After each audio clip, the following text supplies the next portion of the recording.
Hello दोस्तों, मेरा नाम है यश। स्वागत है आपका मेरे चैनल द ट्रेलर में। आज की कहानी एक ऐसी अजीबोगरीब बैंक रॉबरी की है जहां चोरों ने फ्रांस के सबसे बड़े और सबसे मजबूत बैंक वॉल्ट को लूटा, जिसका लॉक और दीवार तोड़ना लगभग नामुमकिन था। सबसे ज़्यादा चौंकाने वाली बात यह थी कि इन चोरों ने चोरी के बाद उस वॉल्ट में खाना खाया और लगभग 27 घंटे गुजारे, जिसके बारे में ना तो बैंक के लोगों को पता चला और ना ही पुलिस को। तो आखिर चोर कैसे इस वॉल्ट के अंदर घुसे और कैसे इस चोरी को अंजाम दिया, और वो कौन सा गैंग था जिसकी वजह से इस चोरी का मास्टरमाइंड पकड़ा गया। कहानी शुरू होती है 19 जुलाई 1976 को। मंडे होने की वजह से बैंक अपने टाइम से 5 मिनट पहले ही खुल गया था और सभी लोग अपनी अपनी सीट्स पर पहुंचकर अपने काम में लग गए। ये दिन भी और दिनों की तरह ही था, जहां बैंक के रोज़मर्रा के कामों की शुरुआत हो चुकी थी और कुछ ही देर में वहां कस्टमर्स का आना जाना शुरू हो जाता है। ये देख बैंक मैनेजर अपनी चाबी लेकर बैंक वॉल्ट की तरफ बढ़ता है उसे खोलने के लिए। वॉल्ट का बाहरी दरवाज़ा खोलने के बाद वो अंदर का दरवाज़ा खोलने के लिए चाबी लगाता है, मगर वो नहीं खुलता। ऐसा पहली बार नहीं हुआ था कि वॉल्ट के अंदर का दरवाज़ा खुलने में परेशानी हुई हो, क्योंकि ये वॉल्ट का दरवाज़ा 75 साल पुराना था और इसका वज़न भी लगभग 20 टन था, इसलिए कभी कभार खोलने के दौरान ये फंस जाता था। इधर बैंक के बाहर कस्टमर्स की भीड़ बढ़ती जा रही थी और वो सब इसी इंतज़ार में थे कि वॉल्ट खुले और वो अपना कीमती सामान वॉल्ट के अंदर रख सकें और निकाल सकें। बहुत कोशिशों के बाद भी जब वॉल्ट नहीं खुलता, तब bank manager vault manufacturer company में फ़ोन करता है, जिनका काम वॉल्ट की देखरेख करना भी था। कुछ ही देर में वॉल्ट मैन्युफैक्चरिंग कंपनी से एक मैकेनिक वहां पहुंच जाता है और वॉल्ट खोलने की कोशिश करने लगता है। थोड़ी देर में उसे ये समझ आ जाता है कि वॉल्ट का लॉक बिल्कुल सही काम कर रहा है, क्योंकि चाबी से लॉक तो खुल रहा था, मगर वॉल्ट का दरवाज़ा अंदर की तरफ से नहीं खुल रहा था। अब कस्टमर्स को बाहर इंतज़ार करते हुए 1 घंटे से ज़्यादा बीत चुका था और वो सभी घबराहट में शोर मचाने लगते हैं और उन्हें ये सवाल परेशान करने लगता है कि आखिर उन्हें बैंक के अंदर क्यों नहीं जाने दिया जा रहा। मैन्युफैक्चरिंग कंपनी से आया हुआ मैकेनिक अभी तक वॉल्ट के दरवाजे को नहीं खोल पाया था और सब इसी कश्मकश में परेशान थे कि आखिर ये दरवाज़ा खुल क्यों नहीं रहा, क्योंकि दरवाज़ा ना खुलने के पीछे अब एक ही वजह हो सकती थी, और वो ये थी कि दरवाजे को अंदर से बंद किया गया हो, और ये नामुमकिन था क्योंकि वॉल्ट के अंदर बाहर आने जाने के लिए बस यही एक दरवाज़ा था। कुछ देर बाद बैंक अथॉरिटी ये फैसला लेती है कि वो लोग वॉल्ट के साइड की दीवार में एक गड्ढा करेंगे, जिससे ये पता चल सके कि दरवाज़ा आखिर खुल क्यों नहीं रहा। दोपहर 3 बजे के करीब दीवार में एक छोटा सा गड्ढा किया जा चुका था और मैनेजर जैसे ही उस गड्ढे से वॉल्ट के अंदर झांकता है, उसके पैरों तले ज़मीन सरक जाती है। कुछ देर तक तो बैंक मैनेजर को लगता है कि वो जो भी देख रहा है वो सच है भी या नहीं, क्योंकि उस वॉल्ट के सैकड़ों डिपॉजिट बॉक्स लूटे जा चुके थे और उनके अंदर का सारा कीमती सामान गायब था। बैंक मैनेजर फौरन इस बात की खबर पुलिस को देता है, जिसके बाद कुछ ही मिनटों में पुलिस मौका वारदात पर पहुंच जाती है। पुलिस ज़्यादातर हर बड़े ऑफिसर को अपने साथ ले आई थी, क्योंकि वो जानते थे कि वो फ्रांस की सबसे बड़ी चोरी की इन्वेस्टिगेशन करने वाले हैं। अब पुलिस उस गड्ढे को तोड़कर वॉल्ट के अंदर घुसती है, जहां उन्हें यह पता चलता है कि चोरों ने लगभग 400 डिपॉजिट बॉक्स को लूटा है, जिसमें से सोना, ज्वेलरी और पैसे गायब हैं। साथ ही साथ चोरों ने दीवार पर एक कोड भी लिखा था, जिसका मतलब था विदाउट वायलेंस, विदाउट वेपन और विदाउट हेट। पुलिस को जो सवाल सबसे ज़्यादा परेशान कर रहा था वो ये था कि आखिर चोर वॉल्ट के अंदर घुसे कैसे और भागे कैसे। तभी पुलिस की नज़र ज़मीन पर बने एक गड्ढे पर पड़ती है, जिसके अंदर जाने पर उन्हें यह पता चलता है कि यह रास्ता शहर की सीवर लाइन से जाकर मिलता है, और चूंकि चोर खुदाई के लिए जो औजार लाए थे वो उन्हें वहीं छोड़ गए थे, इसीलिए पुलिस को यह समझते देर नहीं लगती कि ये चोर इसी रास्ते से आए थे और चोरी के बाद यहीं से भाग गए। इन चोरों ने 27 गैस सिलेंडर का इस्तेमाल किया था गैस टॉर्च को जलाने के लिए, और साथ ही साथ वेंटिलेशन मशीन्स का भी इंतजाम कर रखा था, जिससे ताज़ी हवा सुरंग के अंदर आती रहे। चोरों ने जो भी सामान चुराया उसकी कीमत लगभग $20 मिलियन थी, और ये चोरी फ्रांस के साथ साथ उस वक्त की दुनिया की सबसे बड़ी चोरी साबित हुई। फ्रांस के हर अखबार ने इस खबर को हेडलाइन के साथ अपने न्यूज़पेपर में छापा, और साथ ही साथ ये भी छापा कि इन चोरों की खबर देने वाले को बैंक $2.5 लाख का इनाम देगी। चूँकि ये पूरे फ्रांस की सबसे बड़ी चोरी थी, इसलिए फ्रांस के सबसे हाई रैंकिंग ऑफिसर्स को इस इन्वेस्टिगेशन में शामिल किया गया, जिसके बाद उन ऑफिसर्स ने सैकड़ों लोगों से पूछताछ की, जिनमें बैंक में काम करने वाले लोग, बैंक के कस्टमर्स जिनके पास सेफ्टी डिपॉजिट बॉक्स थे, और हर वो शख्स जो बैंक के आसपास रहता था, वो सब शामिल थे। पूछताछ के दौरान पुलिस को सीवर रैट्स नाम के एक गैंग के बारे में पता चलता है। ये वो गैंग था जो अपनी चोरियों को अंजाम देने के लिए सीवर सिस्टम का इस्तेमाल किया करता था, और चूंकि इस चोरी में भी सीवर लाइन का इस्तेमाल किया गया था, इसलिए पुलिस समझ जाती है कि इस चोरी के पीछे भी सीवर गैंग का ही हाथ है। कुछ हफ्तों की तहकीकात के बाद सीवर गैंग के कुछ मेंबर्स की पहचान पुलिस के हाथ लग जाती है, मगर पुलिस को यह समझ आने लगता है कि इतनी बड़ी और शातिर चोरी को अंजाम देना इस गैंग के बस की बात नहीं, और इस पूरी चोरी का मास्टरमाइंड कोई और है। तब पुलिस फैसला करती है कि वो इस मास्टरमाइंड को पकड़ने के लिए इस गैंग पर 24 घंटे नज़र रखेगी और तभी पुलिस के हाथ कुछ ऐसा लगता है जिसने इस पूरे केस को सॉल्व कर दिया। 1 अक्टूबर 1976 को सीवर गैंग के 2 चोर वहां के एक लोकल बैंक पहुंचते हैं और वहां 2 सोने के बार्स बेचने की बात करते हैं। चूंकि इस चोरी की खबर पूरे फ्रांस में फैल चुकी थी, इसलिए लोकल बैंक का एम्प्लॉय जब उन सोने के बार्स को देखता है तो उसे उन दोनों पर शक होता है और वो उन बार्स पर लगे सीरियल नंबर्स को चोरी हुए बार्स के सीरियल नंबर से मैच करता है। चौंकाने वाली बात यह थी कि वो दोनों सीरियल नंबर्स आपस में मैच हो जाते हैं, जिसके बाद बैंक एम्प्लॉय इस बात की खबर पुलिस को देता है और पुलिस फौरन वहां पहुंचकर दोनों को गिरफ्तार कर लेती है। फ्रेंच गवर्नमेंट ने इस केस को सुलझाने के लिए फ्रांस पुलिस को पूरी छूट दे रखी थी। इसका साफ मतलब था कि फ्रांस पुलिस मुजरिमों को पकड़ने के लिए और उनसे गुनाह कबूलवाने के लिए कोई भी कानूनी और गैर कानूनी तरीका अपना सकती थी, फिर चाहे उन्हें किसी भी हद तक जाना पड़े। पूछताछ के दौरान पहले तो दोनों चोर इस बात से इनकार करते रहे कि वो किसी भी चोरी के बारे में जानते हैं, मगर जब पुलिस वालों ने 3rd डिग्री टॉर्चर करना शुरू किया और उनके घर वालों को गिरफ्तार करना शुरू किया, तब वो दोनों टूट गए और उनमें से एक ने पुलिस को वो नाम बताया जो इस पूरी चोरी का मास्टरमाइंड था। इस मास्टरमाइंड का नाम था एल्बर्ट, जो एक फोटोग्राफर भी था।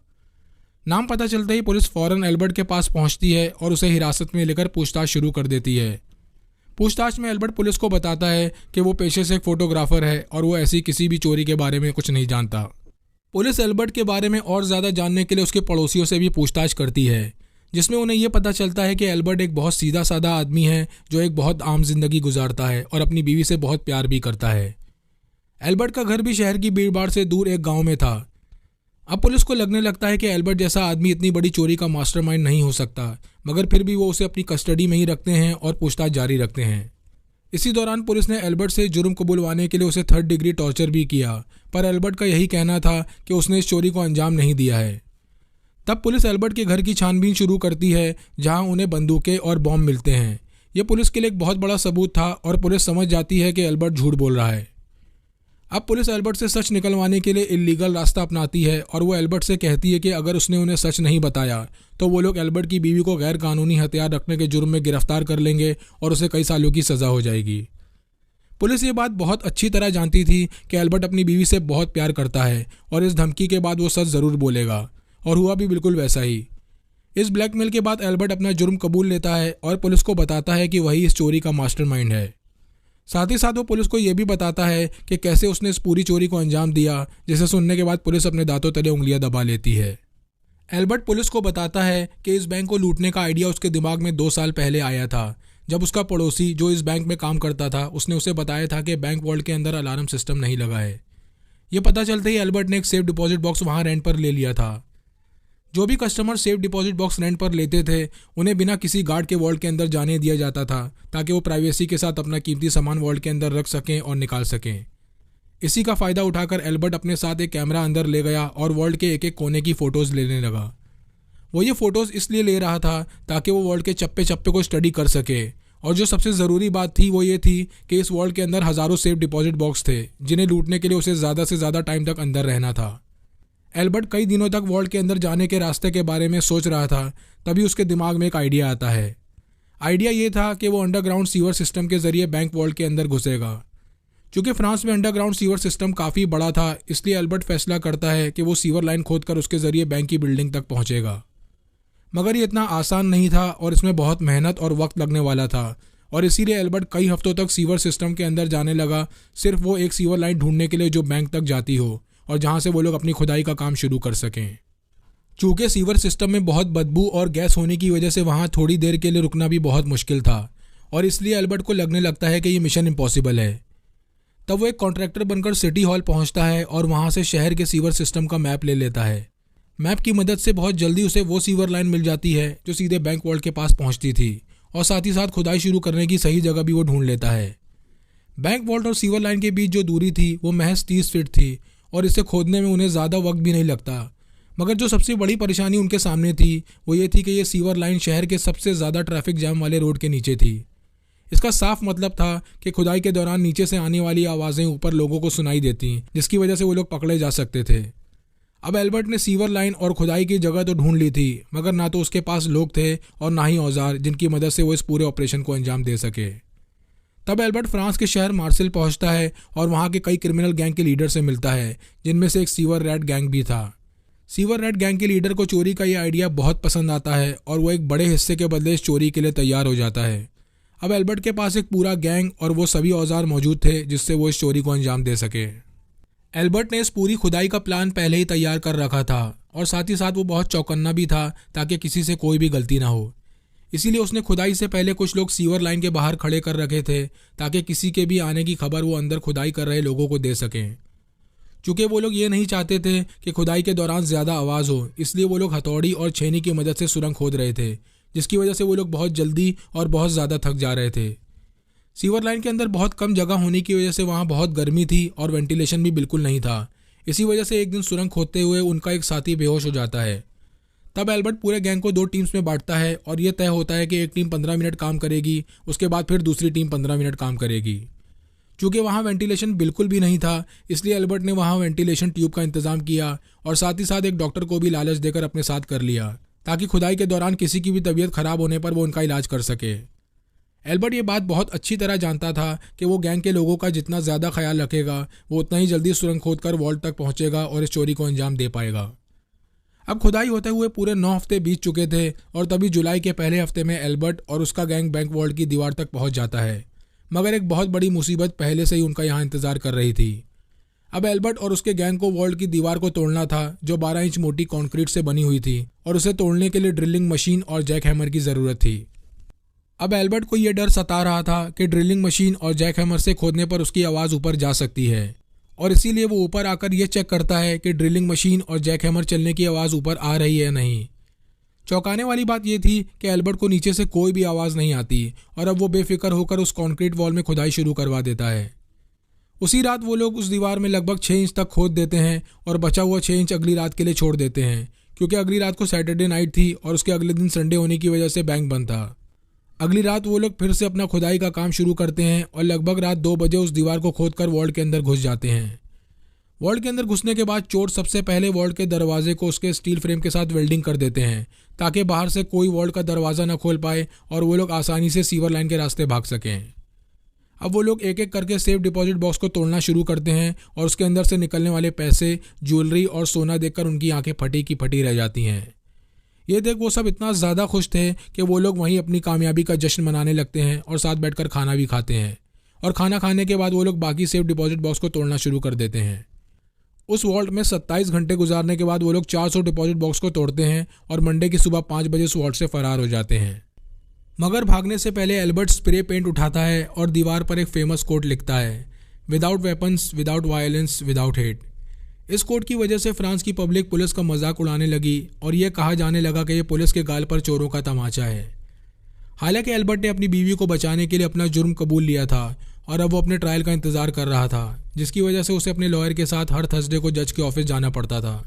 ट्रायल से पहले की आखिरी मीटिंग में एल्बर्ट जजेस के ऑफिस जाता है और वहाँ इस चोरी की एक एक डिटेल्स बताना शुरू करता है। वो जज के सामने 3 पेपर्स रखता है जिसमें सीवर सिस्टम का पूरा नक्शा था और वो उन्हें बताता है कि कहाँ से उसने खुदाई शुरू की, कहाँ से वो लोग वॉल्ट के अंदर घुसे और कैसे भागे। ये सब कुछ समझने में जज को परेशानी हो रही थी और वो बहुत कंफ्यूज हो जाता है। जज के इसी कन्फ्यूजन का फ़ायदा उठाकर एल्बर्ट अपनी चेयर से उठता है और जज की चेयर के पीछे जाकर खड़ा हो जाता है ताकि वो उन्हें आसानी से सब कुछ समझा सके। अब एल्बर्ट जज को एक एक डिटेल मैप पर समझाने लगता है और जज का ध्यान भी पूरी तरह मैप पर ही था कि तभी एल्बर्ट जज की कुर्सी के पीछे वाली खिड़की की तरफ मुड़ता है और वहाँ से कूद जाता है।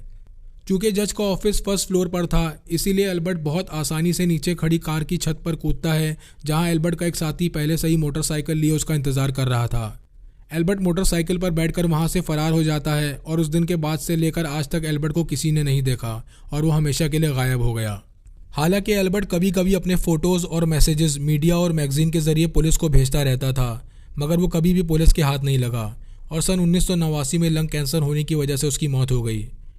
आपको ये कहानी कैसी लगी कमेंट सेक्शन में लिखकर ज़रूर बताएं। चैनल को लाइक और सब्सक्राइब करें। मिलते हैं नेक्स्ट वीडियो में।